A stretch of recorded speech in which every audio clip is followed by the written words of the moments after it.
Good afternoon, everyone. I'm Diana, Francesco's mother. Thank you all for being here today, and thank you, Vanessa. You're a rising star in the non-profit world. The loss of a child is the greatest loss a human being can experience.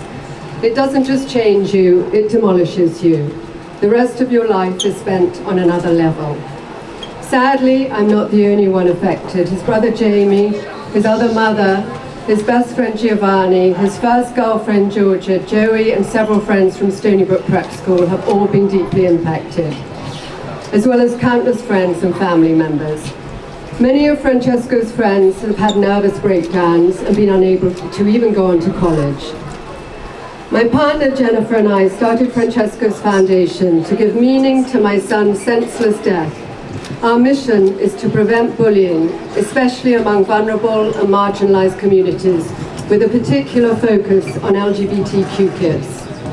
These children face significantly higher risks, being 4 times more likely to attempt suicide. In 2022, 12% of LGBTQ youth attempted suicide, and suicide is now a leading cause of death amongst adolescents. Nearly 50% of all youth suicides involve firearms.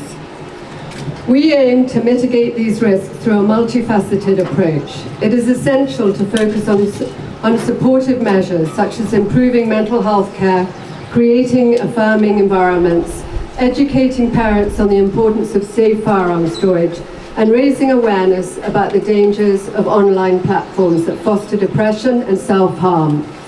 Through these efforts, we hope to create safer, more supportive communities and to save lives. Over the past year, I've lobbied passionately for safe firearm storage. Specifically, Ethan's Law, along with 3 other mothers, including Kristen Song, whose 15-year-old son, Ethan, was accidentally shot in the face by his best friend. All these children were tragically lost to unsecure guns. I had the honor of meeting with Nancy Pelosi and later in the year at the Vice President's office in the White House. Our advocacy efforts have led to securing co-sponsorship for 6 new federal gun safety bills after lobbying the Senate and Congress.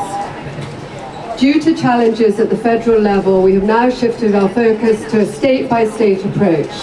And I'm very pleased to announce that Francesco's Law in New York State is now a numbered bill and will be presented in Albany with the support of key legislators.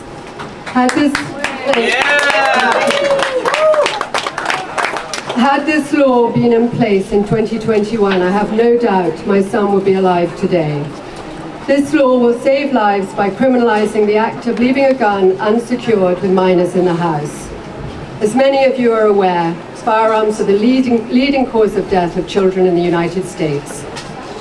My son, Francesco, was a dream of a child. He was kind, funny, curious, intelligent, and a gifted violinist who played at Carnegie Hall in the Lincoln Center. He was a straight-A student who gained entry to Winchester College in the UK, one of the top 20 high schools in the world. Unfortunately, due to the pandemic and remote learning stress, he transferred back to Stony Brook Prep School. Despite his popularity, his bisexuality was not fully accepted there, and he faced harassment, ridicule, and bullying. Francesco loved the ocean and was an accomplished sailor. It was on Little Plains Beach in Southampton on a warm, moonlit night in Southampton that he took his life with an unsecured shotgun. He was only 17 years old. I share Francesco's story because people face tragedies and we must acknowledge and address them. The death of a child is the hardest thing to endure, but if my story can help others, I want to tell it.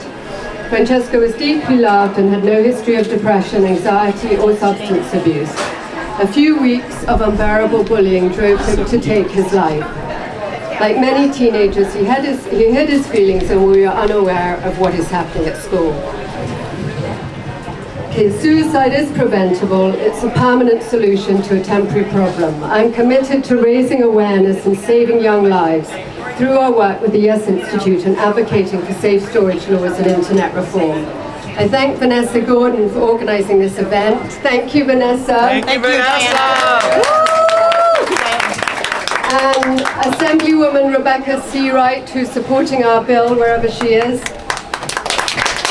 And and my partner in life and in work, a darling Jen, for all her support. I'd just like to end with Francesco's own words from his National Junior Honour Society application at 12 years old. He wrote, "I love volunteering with the Southampton Fire Department because I know they have saved hundreds of lives. Maybe one day I could also save a life." He concluded his essay with, "I hope to find new ways to contribute to society. I want to leave my mark on the world and be remembered as a good, kind and honourable person." Signed, Francesco. Thank you so much.